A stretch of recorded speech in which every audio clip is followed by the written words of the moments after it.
Senhores deputados, vamos então iniciar a audição desta petição. Sr. Doutor, seja bem-vindo à Assembleia da República.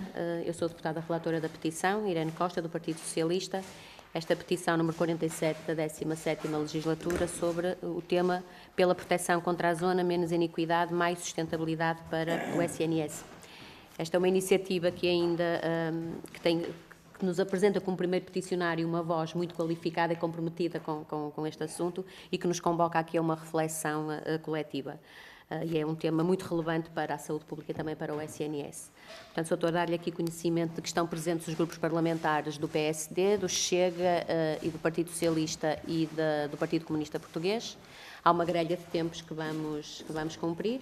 O Sr. Doutor terá 10 minutos para a apresentação da petição e depois os grupos parlamentares, cada grupo parlamentar, um tempo de 5 minutos para colocar as questões ou as considerações que entenderem e depois, no final, 10 minutos para o Sr. Doutor responder. E, sendo assim, dou-lhe então a palavra para a apresentação inicial. Muito obrigada. E explicar o meu ligeiro atraso, porque não sabia exatamente onde era, porque não tentei, aliás, telefonar e não foi possível, e do outro edifício mandaram para aqui.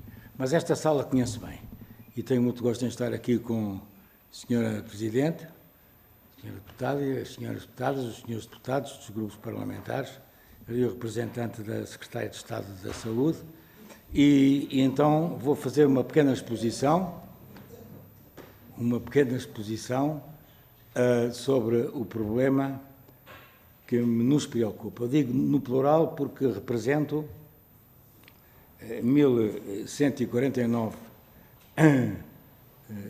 colegas meus, sobretudo, que subscreveram a petição que foi apresentada, que visa, sobretudo, reduzir ou eliminar as iniquidades dentro do sistema, do Serviço Nacional de Saúde em particular, e, mais no plano financeiro, sustentabilidade. Portanto, são medidas propostas que visam, igualmente, não só mais saúde, menos doença, menos incapacidade, mas também, e isto é importante, mais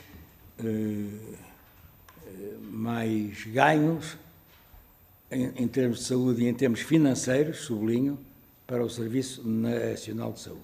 Bem, começo também por dizer, uma vez que já agradeci, que não recebo qualquer comparticipação de absolutamente nenhum laboratório, nem eu, nem qualquer parente meu, e que, portanto, não estou aqui a representar interesses de qualquer empresa farmacêutica e vivo exclusivamente da pensão de vida ao trabalho que desempenhei ao longo de muitos anos como Diretor-Geral da Saúde. Bem, dito isto, resta-me salientar que a zona, conhecida em Portugal como Coberão, na província, sobretudo, há até, enfim, pequenos poemas populares sobre o Coberão. O Coberão é uma doença que afeta, em média, com probabilidade, uma pessoa em cada 3 portugueses. Uma em cada 3. E que tem agora, mais recentemente, uma excelente vacina de enorme qualidade, comprovada, que está adotada em 15, são um pouco mais de 15 países europeus, mas que em Portugal não está. E qual é a questão que motiva a nossa preocupação e a minha preocupação? É que só é protegido quem tem dinheiro. E isto não faz sentido nenhum. E a razão de eu ter aceitado encabeçar esta petição está sobretudo relacionada com 2 aspectos. Primeiro, sou presidente da Sociedade Portuguesa de Saúde Pública. E a Sociedade Portuguesa de Saúde Pública interessa-se por estas questões. Como saberão, estive na Direção-Geral de Saúde, que abandonei por limite de idade, depois como voluntário na Cruz Vermelha Portuguesa e agora novamente como voluntário presidente da Sociedade Portuguesa de Saúde Pública. E é por razões de saúde pública que estou aqui presente. Mas, sobretudo, aquilo que mais me preocupa e que deve preocupar os deputados e, no fundo, todos os titulares dos órgãos de soberania, sem nenhuma exceção, é a discriminação que é imposta aos portugueses, uma vez que só adquire a vacina quem tem rendimentos para tal. E isto não faz nenhum sentido.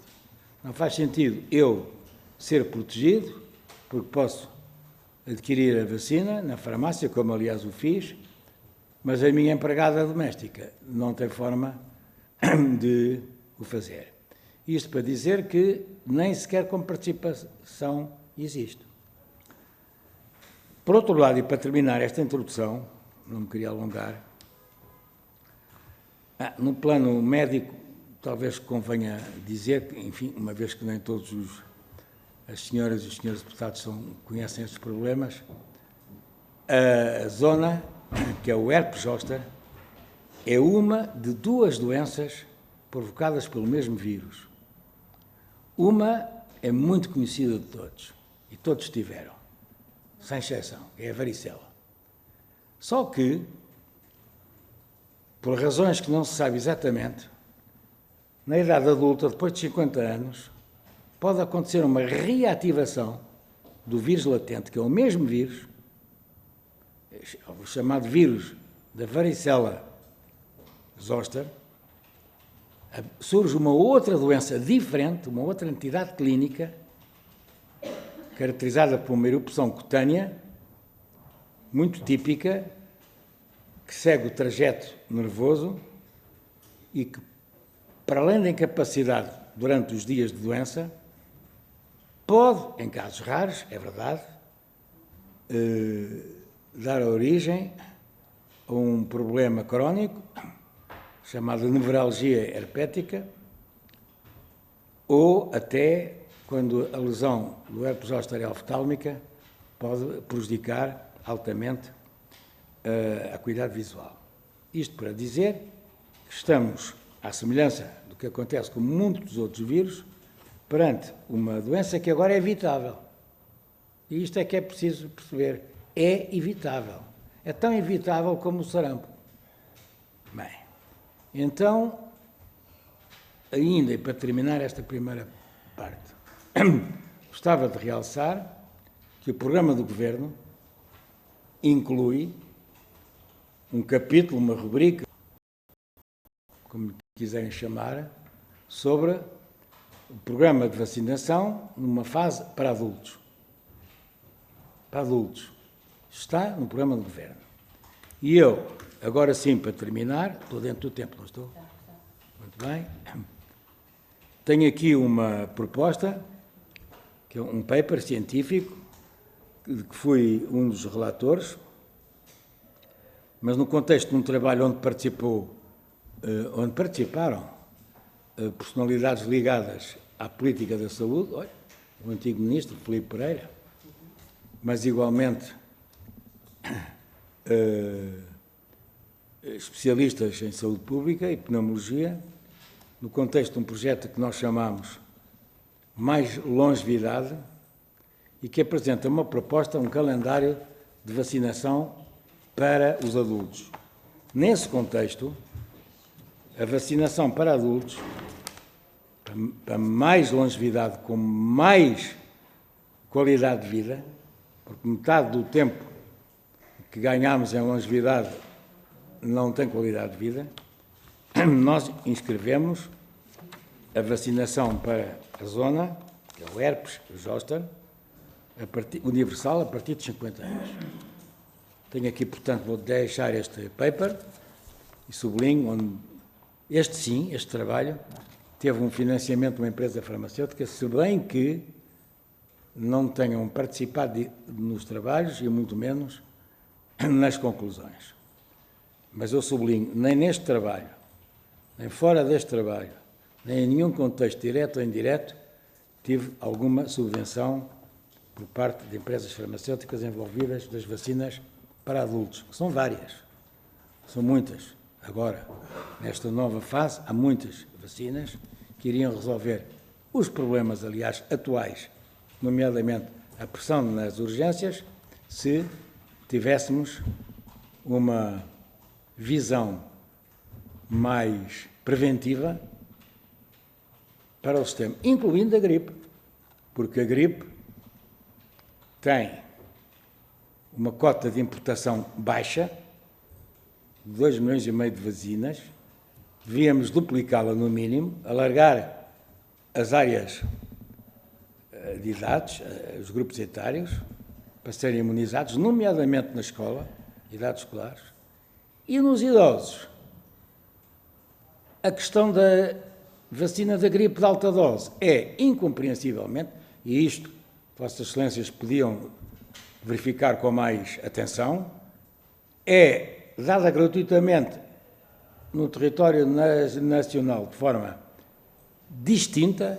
Na Madeira, a partir, eu bem sei que não é o Serviço Nacional de Saúde, disso também percebo, mas o que não percebo é que no mesmo país haja um sistema que dá uma excelente vacina protetora, que diminui de 1/3 as hospitalizações na Madeira a partir dos 75 anos e aqui no continente a partir dos 85. Isto não faz sentido. E eu, no vosso lugar, estaria preocupado com estas desigualdades, que sublinho são inaceitáveis. Muito obrigada, Sr. Doutor. Os serviços, então, providenciarão para a distribuição pelos grupos parlamentares. Então, passo agora a palavra à Sra. Deputada do Grupo Parlamentar do PSD, Sra. Deputada Isabel Fernandes. Muito obrigada. Muito obrigada, Sra. Deputada Irene Costa.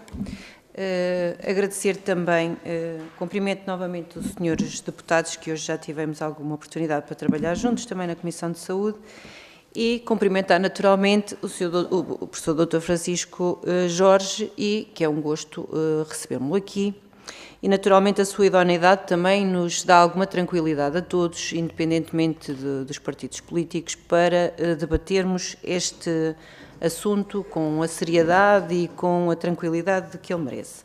O facto desta petição ter o número de subscritores que tem, também, naturalmente, tem que merecer a atenção desta Comissão, porque só por si é um sinal claro da mobilização cívica à volta desta questão. Entendemos que a proposta que os senhores peticionários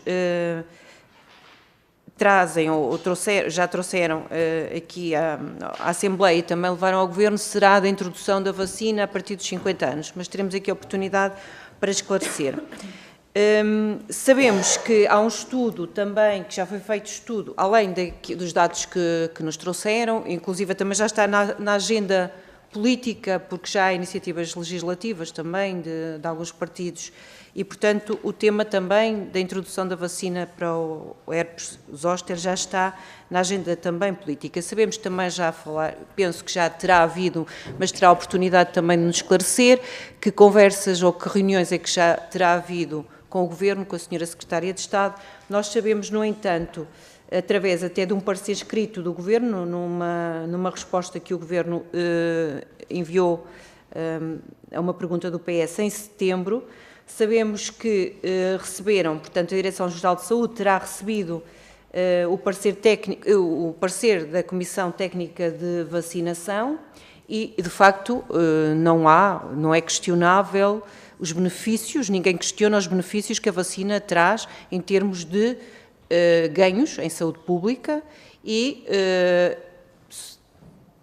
ganhos que também muitas vezes não são mensuráveis. Nos doentes imunodeprimidos, o facto de não ter uma agressão, uma infecção por um herpes zoster numa fase debilitada do seu processo de doença, nós sabemos que isto está ligado a internamentos que poderiam ser evitados e, portanto, há todo o interesse e é inquestionável o interesse na vacinação nestas situações.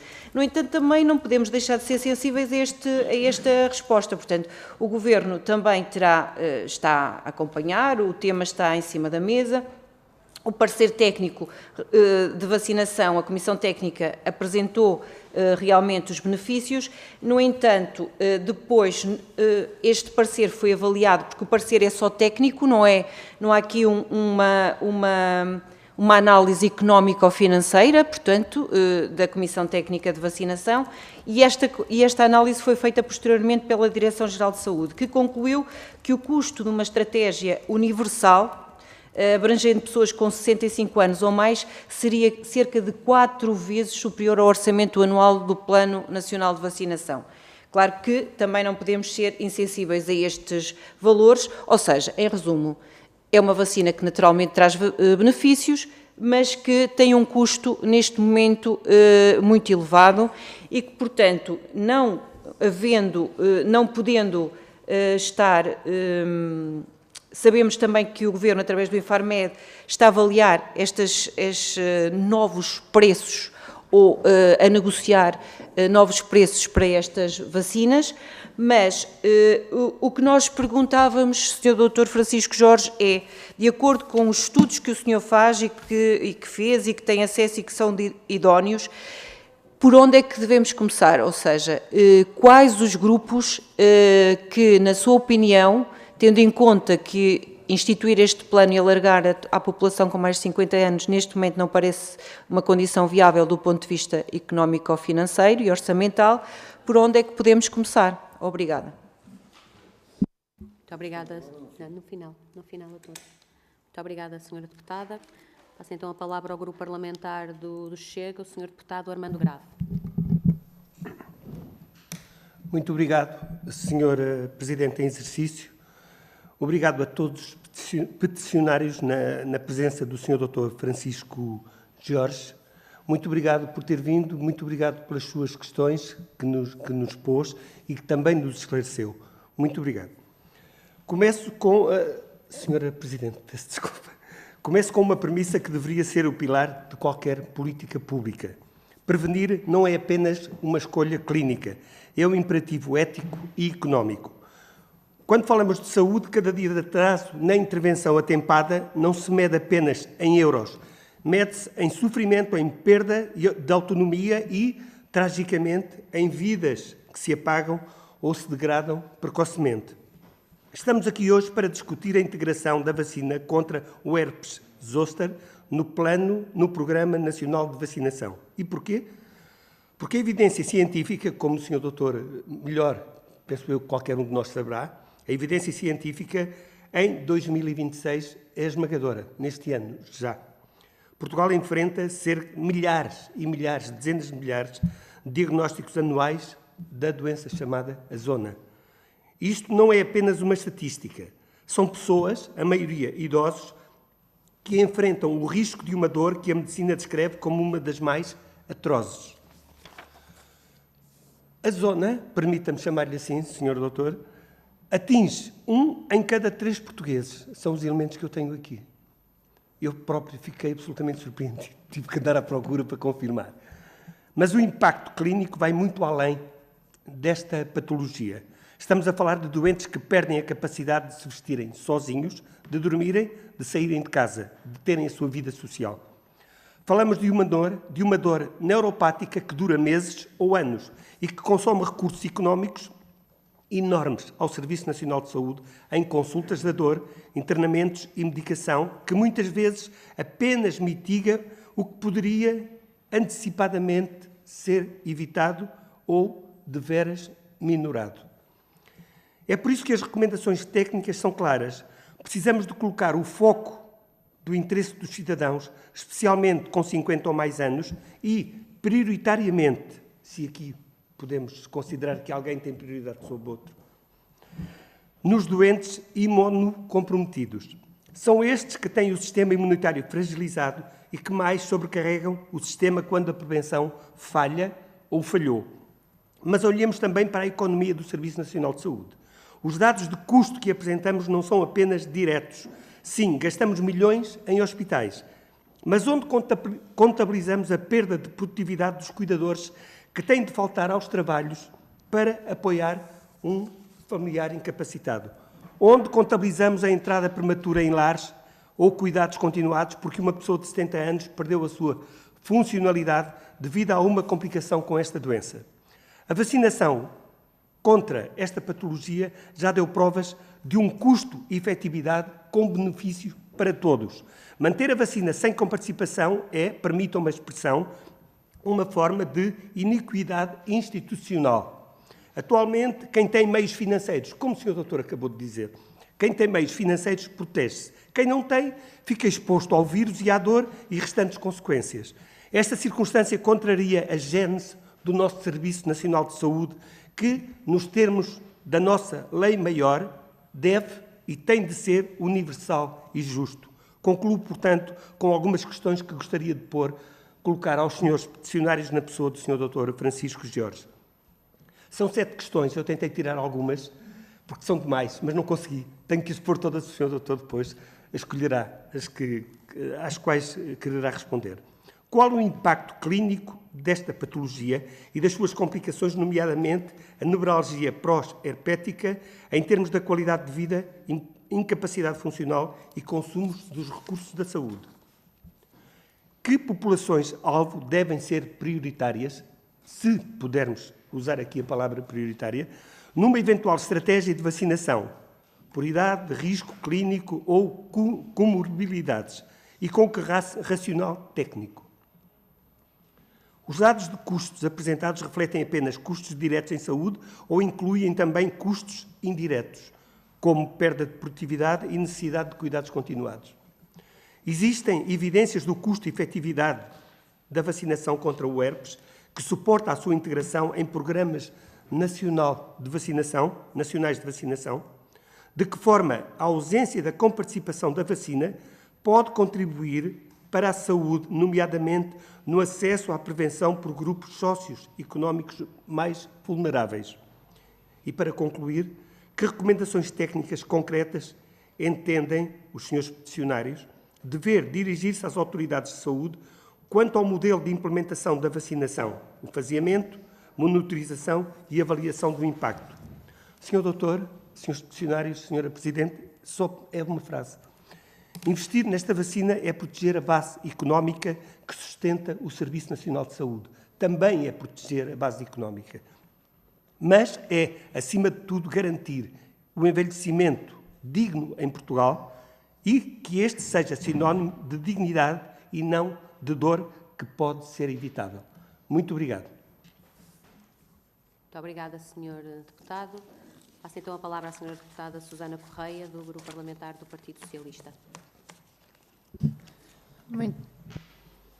Muito obrigada, Sra. Deputada. Cumprimento o Dr. Francisco Jorge, primeiro peticionário desta petição, e no Sr. Doutor cumprimento os restantes peticionários sobre a petição que nos traz aqui a discussão nesta audição aqui na Comissão de Saúde, e aproveito também para agradecer o contributo que tem dado ao longo da sua vida nestes assuntos da saúde pública.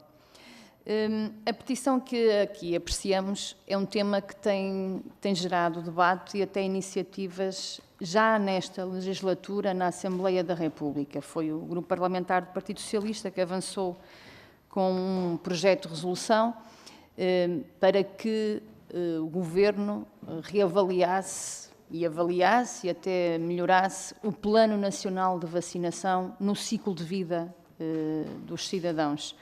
Nós temos um histórico que nos orgulha nos indicadores de vacinação do nosso país quando comparamos internacionalmente, mas os grandes desafios que atualmente as determinantes em saúde e a própria saúde e a pressão sobre os serviços de saúde nos colocam fazem com que a questão da prevenção esteja também na nossa mesa de reflexão, e o Plano Nacional de Vacinação não pode ficar de fora desta reavaliação e melhoria. E prova disso é mesmo o atual Governo tem no seu programa de governo a possibilidade de reavaliar este Programa Nacional de Vacinação, e é nesse sentido que o grupo parlamentar do Partido Socialista tem feito este trabalho de auscultação também junto da DGS, mas a partir das perguntas que também endereça ao Ministério da Saúde, para termos aqui uma evidência científica e termos um parecer técnico que sustente as nossas iniciativas nesta matéria. E como já a senhora deputada do Partido Social Democrata teve a oportunidade de dizer, o Partido Socialista endereçou uma pergunta e teve uma resposta. E na resposta o que nós temos é um parecer técnico da Comissão Técnica de Vacinação, que depois é complementado este trabalho pela própria DGS, que coloca em causa, na resposta que nós temos, o que está a ser colocado em causa é esta estratégia universal de vacinação nos adultos com mais de 65 anos da vacinação da zona, o impacto desproporcional, e esta palavra não é minha, está mesmo na resposta que nos é endereçada, o impacto desproporcional entre o impacto orçamental e o benefício para a saúde pública. E, portanto, esta para mim, para nós, o Grupo Parlamentar do Partido Socialista, é uma frase que eu deixo aqui nesta audição ao Sr. Dr. Francisco Jorge, que será certamente a pessoa entendida para nos despoletar aqui a motivação para continuarmos este caminho de continuar a solicitar esclarecimentos sobre esta desproporcionalidade que nos é apresentada nesta resposta e para mantermos este nosso trabalho, para combater a desigualdade no acesso, para contribuir para que a prevenção e a melhoria do Plano Nacional de Vacinação no adulto e, portanto, o Plano Nacional de Vacinação ao longo da vida, no ciclo da vida, seja melhorado e responda aos atuais desafios. E também como uma forma, como o Dr. Francisco Jorge falou e muito bem, de melhorarmos a prevalência da doença e o impacto que isto cria na pressão sobre os serviços de saúde.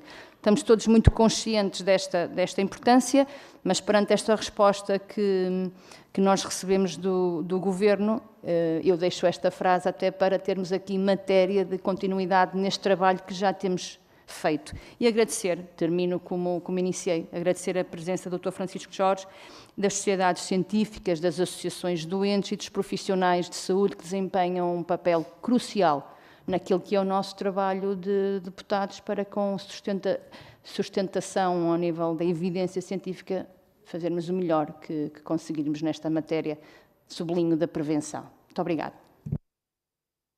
Muito obrigada, Sra. Deputada. Passando agora então a palavra à Sra. Deputada Paula Santos, do Grupo Parlamentar do PCP. Muito obrigada. Muito obrigada. Eu queria cumprimentar também o Dr. Francisco Jorge e agradecer também ter, conjuntamente com os demais peticionários, trazido esta questão à Assembleia da República. Na sua intervenção inicial fez uma referência à prevenção e uma visão mais preventiva, creio que foi a expressão que utilizou. E a verdade é que ao longo dos anos essa visão, infelizmente, não tem estado presente como deveria estar para a prevenção da doença no nosso país. A vacinação aqui insere-se nessa perspectiva. Aliás, nós no nosso país podemos ver o avanço que significou a vacinação na prevenção de um conjunto de doenças, aliás, até algumas delas consideradas erradicadas e que resultou muito do Plano Nacional de Vacinação que foi adotado. A verdade é que, face à evolução também da situação, implica que haja sempre um olhar e que o Plano Nacional de Vacinação também possa ir evoluindo, tendo em conta as preocupações e a prevalência das doenças no nosso país. Eu creio que as referências que foram aqui já dadas relativamente a esta doença em concreto, a zona, são muito significativas, não é?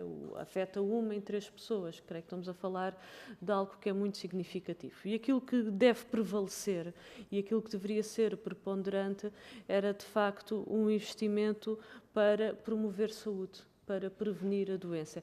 E, portanto, não posso deixar de expressar a minha indignação perante até palavras que já foram aqui proferidas, em particular pelo Partido Social Democrata, em que parece que não é a saúde que deve prevalecer, mas outro tipo de critérios. Aliás, no texto da petição há até uma estimativa do impacto financeiro da doença no país. Podíamos fazer a estimativa do impacto na saúde e da qualidade de vida das pessoas quando se investe, quando se previne, e neste caso concreto, havendo evidência científica de uma vacina que tem, do ponto de vista daquilo que é o seu objetivo de prevenir a doença, de acordo com os elementos que foram já prestados, que tem um impacto significativo, eu creio que não restam dúvidas de facto daquilo que deve ser a opção e daquele que deve ser o caminho. Eu queria deixar isto bem claro, porque nós quando falamos, para além das desigualdades que já foram aqui colocadas, que naturalmente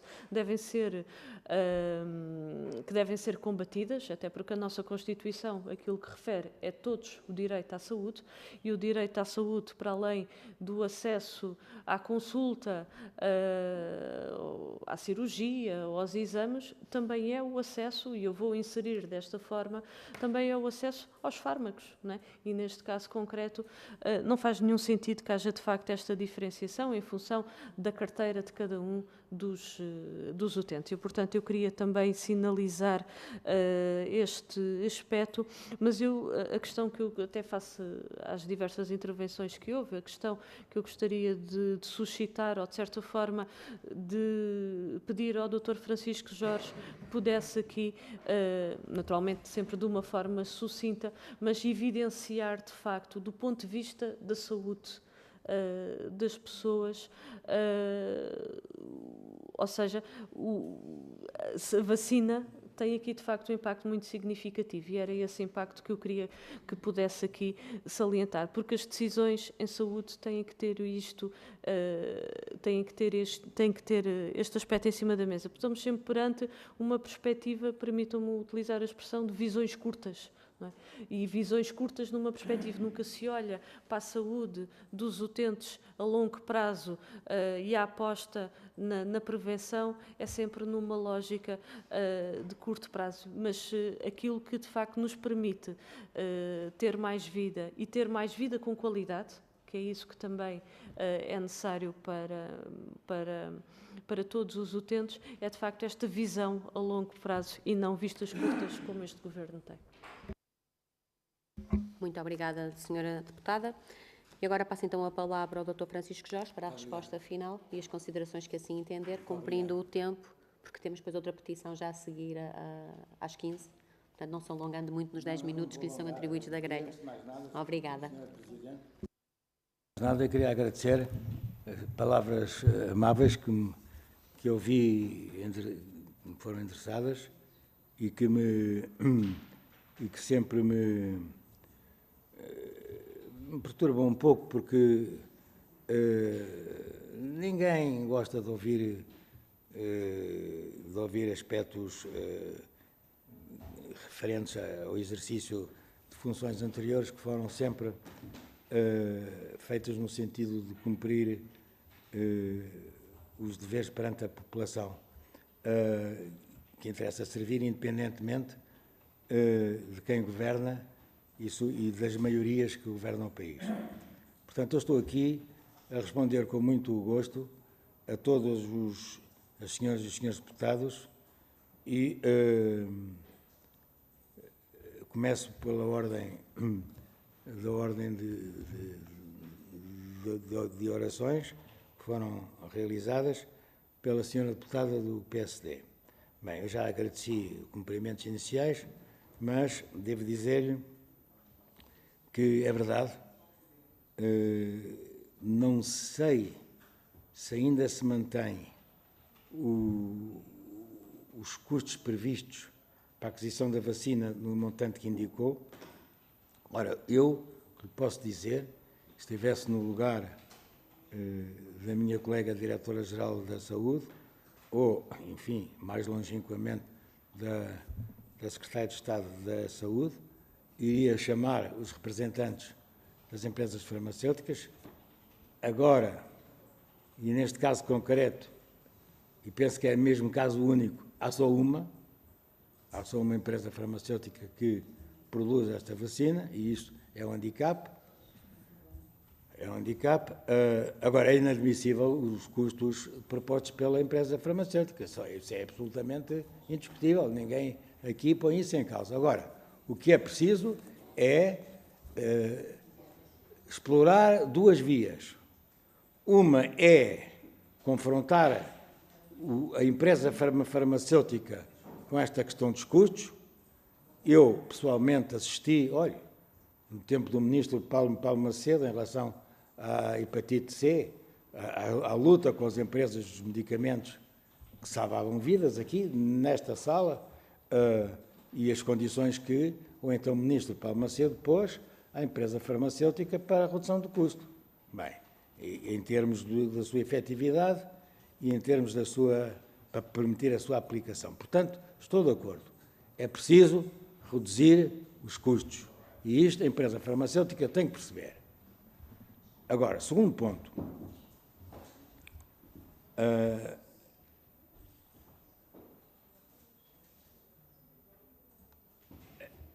A redução do preço, uma vez alcançada, irá permitir ganhos em saúde e financeiros. E aproveito, vou responder algumas questões colocadas à frente. E porquê? Porque, uma vez evitada a doença, e esta vacina evita a reativação do vírus adormecido, o vírus da varicela, evita a reativação com as manifestações clínicas da zona, tem implicações claras na redução de custos, referentes não só aos problemas de saúde do doente em causa, mas menos medicamentos, menos ausência ao trabalho, menos dias de hospitalização, se assim fosse necessário. Se bem que, sublinho, a evolução maligna, a evolução para a malignidade, diria, para a gravidade desta infecção é rara, mas existe. Bem. Portanto, há aqui a questão do preço, que eu percebo bem, o gabinete da senhora Secretária de Estado tenha esta reação, mas ela não pode ser motivo de descansar. Pelo contrário, é preciso ir à luta. Isto é preciso lutar em nome dos interesses dos portugueses. Não é dizer assim, a gente não pode, porque isto é 4 vezes mais do que o montante. Não, não é isso.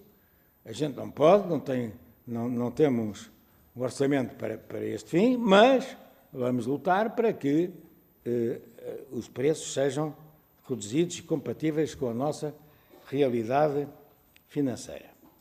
Em relação ao Sr. Deputado do Chega, devo dizer-lhe que praticamente subscrevo, eu digo com um sorriso, porque não é a primeira vez que me confronto com um deputado do Chega. Me confronto no sentido... Diga? Não, é isso que eu estou a constatar. E sublinho. Mas devo dizer que concordo inteiramente com a sua exposição.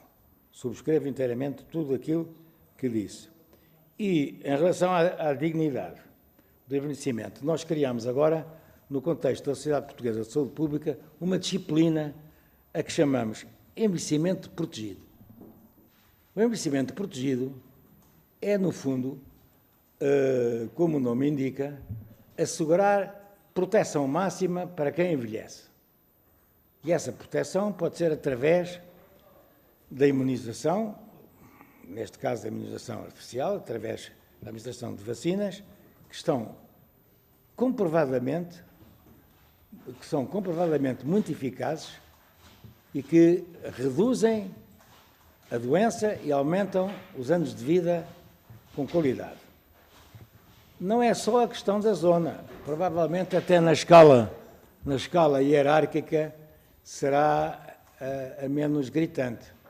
Mas há hoje, como disse, vacinas especialmente dirigidas aos idosos e aos doentes para a gripe, não a standard, mas como disse, a standard tem uma cota de importação muito baixa, nós devíamos rapidamente mudar, devíamos aumentar a cobertura vacinal com a vacina, porque senão, no próximo ano, vamos ter um cenário igual ao deste ano, com pressão no serviço de urgência.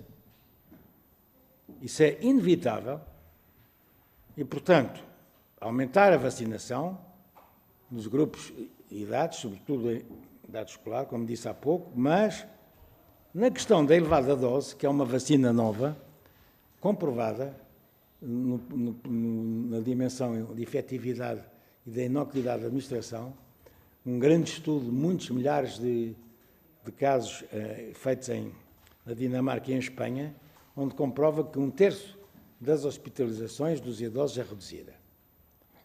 Comprovadamente.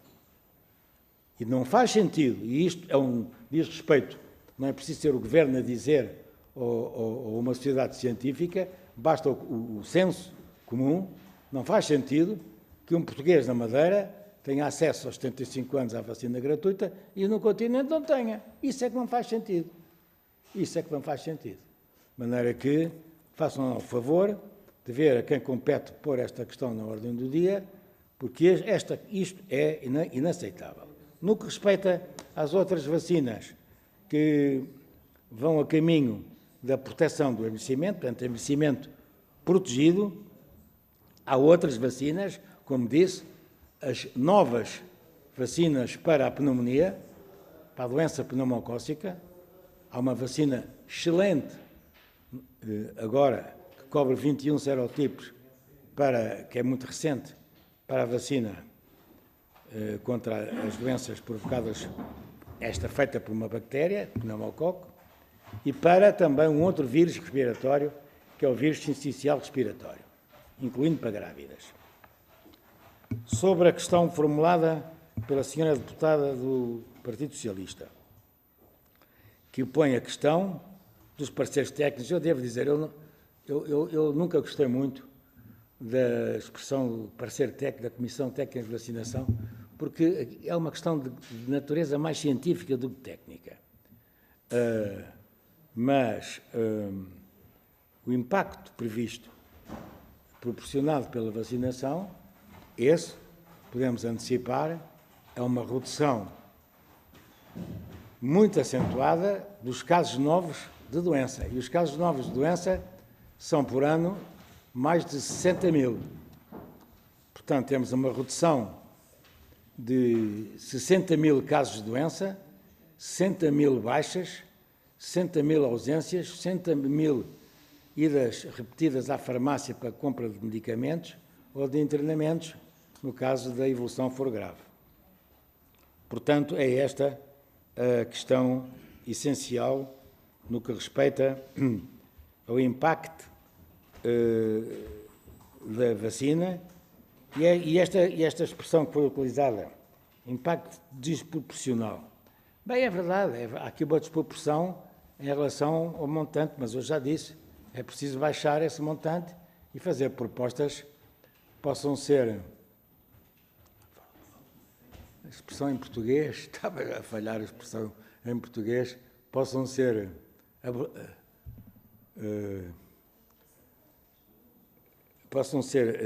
adquiridas, adotadas por Portugal no contexto do orçamento português, que aliás é elevadíssimo e que aumentou, quase que duplicou nos últimos anos, mas é preciso perceber que essa duplicação, e agora sem criticar ninguém, não pode ser para desperdícios em relação, por exemplo, aos recursos humanos, regime de horas, de tarefeiros, compensações, etc., têm que ser canalizados para aspectos comprovadamente preventivos. Porque se não forem tomadas medidas, chama a atenção aqui do senhor representante que está aqui presente, da senhora secretária de Estado, medidas agora para a próxima época gripal, nós vamos ter problemas, porque não há inverno sem gripe. Esta frase é uma constante da vida que nós sabemos desde os tempos da Guerra do Peloponeso, que foi descrita na altura por Tucídides, que assistiu à gripe e a este problema. Vejam bem, os séculos que estão aqui repetidamente a ter cenários de epidemias de gripe. Bem, agora, último, questão da senhora deputada Paula Santos, no grupo do Partido Comunista. Eu tenho necessariamente também que concordar.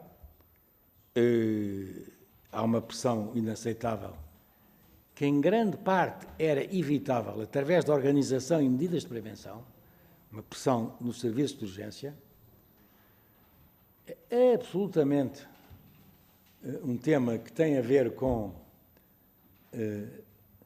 planeamento, organização e mobilização de recursos para evitar estas situações que nós estamos a viver neste país, neste momento, e que vamos, se nada for feito, viver no próximo ano. As desigualdades, senhora deputada, as desigualdades, quando são inaceitáveis no plano moral, como é o caso, nós chamamos-lhe iniquidade. É uma iniquidade haver uma vacina à venda na farmácia só para ricos e não ter forma de facilitar que os pobres tenham alcance, mesmo com receita comparticipada. Isto é uma situação que me choca e que está nas mãos dos governantes e também dos parlamentares reduzir. Portanto, senhora Presidente, eu penso ter abordado esta questão. Deixei aqui o artigo preparado neste sentido, com a participação multidisciplinar, incluindo políticos, nesse trabalho. E agora o que há a fazer é exigir, chamar a empresa farmacêutica e exigir que façam preços compatíveis com a economia portuguesa e não com o nível de vida da Suíça ou da Dinamarca. No fundo, é isto que é preciso fazer. Muito obrigado. Muito obrigada, Sr. Doutor. Cumprido então que está a grelha de tempos e de trabalho desta audição, dou por finalizada esta audiência, sem antes deixar de agradecer mais uma vez, na sua pessoa, a todos os peticionários, pelos contributos que nos trouxeram, pela iniciativa e por esta reflexão conjunta. Agradecer também os contributos deixados por todos os senhores deputados, na certeza de que o assunto será naturalmente considerado no âmbito de trabalho parlamentar subsequente e dizer e reiterar que o documento que deixou será então distribuído por todos os grupos parlamentares, como elemento também de trabalho que nos ajudará no trabalho a desenvolver futuramente. Muito obrigada. Obrigado, eu. Muito obrigado.